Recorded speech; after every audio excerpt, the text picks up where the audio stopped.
बहाने की चादर ओढ़ लेता है, पर जो हारी हुई बाजी पलट दे वही असली शेर होता है। शेर जंगल का राजा होता है, ये बात सबको पता है, लेकिन उसे जंगल का राजा बनाया किसने, ये बात किसी को नहीं पता। शेर से भी ज्यादा बड़ा होता है हाथी, शेर से भी ज्यादा गति से दौड़ सकता है चीता, शेर से भी ज्यादा चालाक होती है लोमड़ी। शेर बाज की तरह आसमान की ऊंचाई नहीं छू सकता, न तेज है, न ताकतवर है, न चालाक है ये शेर, फिर कैसे ये जंगल का राजा कहलाता है। शेर अपनी सोच की वजह से जंगल का राजा है। एक कहावत है, शेर खुद अपनी ताकत से राजा कहलाता है, जंगल में कभी चुनाव नहीं होते। शेर खुद से 10 गुना बड़े और ताकतवर हाथी को मार गिराता है। हाथी की ताकत जानते हुए भी शेर की सोच उससे कहती है कि मैं हाथी को मार सकता हूँ, और दूसरी तरफ हाथी ताकतवर और बड़ा होने के बावजूद शेर को देखकर ये सोचता है कि मैं इसका मुकाबला नहीं कर पाऊंगा। जंगल में शेर से ज्यादा ताकतवर जानवर मौजूद होते हैं, लेकिन फिर भी शेर ही राजा होता है, क्योंकि शेर अपने कॉन्फिडेंस और लड़ने के एटीट्यूड की वजह से जंगल पर राज करता है, और बाकी जानवर खुद को कमजोर और शेर को ताकतवर समझने की वजह से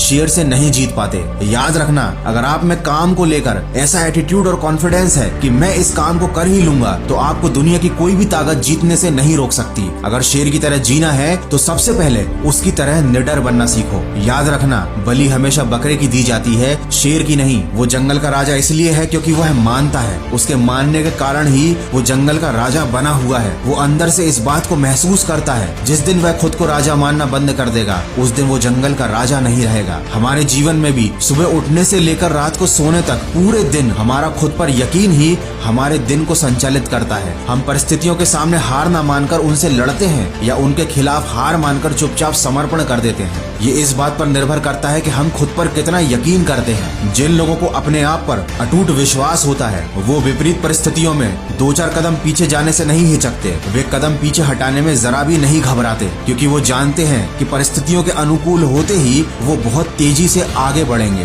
दोस्तों, शेर शिकार का कर्म करता है और उसे फल में मिलता है भोजन, लेकिन वो फल के लालच में कर्म नहीं करता, उसे कर्म करने में मजा आता है। शेर को शिकार करने में मजा आता है, तभी तो वो किसी और के द्वारा मारा गया जानवर नहीं खाता। यही बात आप पर भी लागू होती है। अगर आपको कर्म करने में मजा आने लगा तो आपको फल अपने आप ही मिल जाएगा। अधिकतर लोग केवल फल के लालच में उसके पीछे भागते रहते हैं, सफलता के पीछे, पैसों के पीछे, प्रसिद्धि के पीछे भागते रहते हैं, लेकिन असली सफलता उनको मिलती है जिन्हें सफलता प्राप्त करने के लिए किए जाने वाले जरूरी काम करने में मजा आने लगता है। दोस्तों, ये बात तो आप सब जानते हैं कि झुंड में शिकार कुत्ते करते हैं, शेर केवल अकेला ही काफी होता है। इससे हमें ये सीखने को मिलता है कि अकेले जीना और अकेले चलना सीख लो। जो भीड़ में चलते हैं वो भीड़ में ही खोकर रह जाते हैं। तो शेर के जीवन से हम 3 बातें सीख सकते हैं। पहला तो हमेशा अपने आप को विनर समझो, हमेशा खुद के ऊपर पूरा विश्वास रखो। दूसरी बात, अपने कर्म या अपने काम को मजे के साथ करो। अगर आपका अपने काम में ही मन नहीं लगता तो सफलता मिलना तो बहुत दूर की बात है।